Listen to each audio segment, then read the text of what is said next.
hit that like button and hit that subscribe button. And welcome back to another episode of Walking and Talking and Ride and Slide with your boy, Courtney P. And today, we got another star-studded event. We got a Birmingham star. So, tell us your name and what you represent.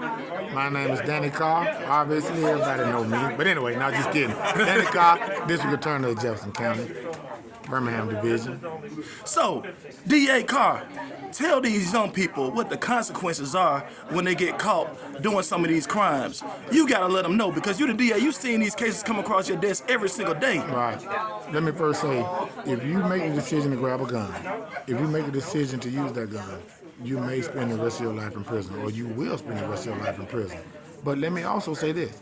If you're with a person and you know that they're about to go and shoot and kill someone, then there's something called aid and abetting or complicity, which means that the person who didn't pull the trigger is treated just like the person that pulled the trigger, which means although you didn't murder anyone, you were an accessory and you will be charged just like the shooter and look at the same penalties as the shooter.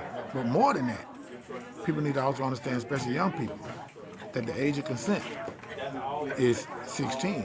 Anything below that, you can be charged with statutory rape, which means that you will have to register as a sex offender for the rest of your life, which means that even if you're sharing a locker with another high school student, young men, that if they're under that age, then that is rape. They do not even have the ability to consent to sex at that point in life.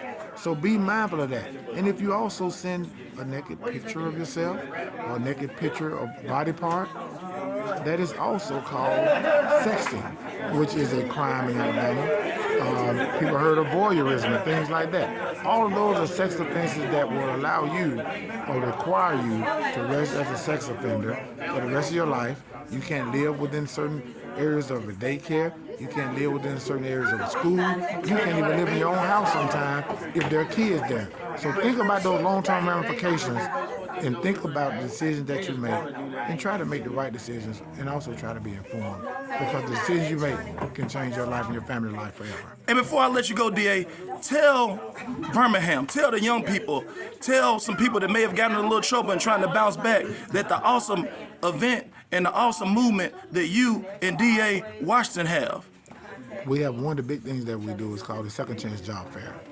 And what that means is that people who are what I call our returning citizens have an opportunity to get gainful employment, livable wage employment, where they can change the trajectory of their lives and then become our credible messages in the community and tell other young people that this is not the route you want to take. We do that twice a year at the Boutwell. We'll have a date coming up in March and you'll hear from this, and I'll be back on this channel to tell you the exact date and time so you'll know. And tell everybody, there'll be over 25 employers there with at least 500 jobs ready to hire that day. So make sure you take advantage of that opportunity. So, like I say all the time, we're going to keep it positive. We're going to keep it pushing. We're making allies over enemies again and again and again. So, what kind of man would I be if I didn't bring the DA trying to give good news to our people? Sir. What kind of man would I be if I didn't have good people like DA Washington and DA Carr? So, like I say all the time, again and again and again, we're going to keep it positive. We're going to keep it pushing. We're making allies over enemies in Birmingham, Alabama. Thanks for walking and talking and ride and slide with your boy, Courtney P.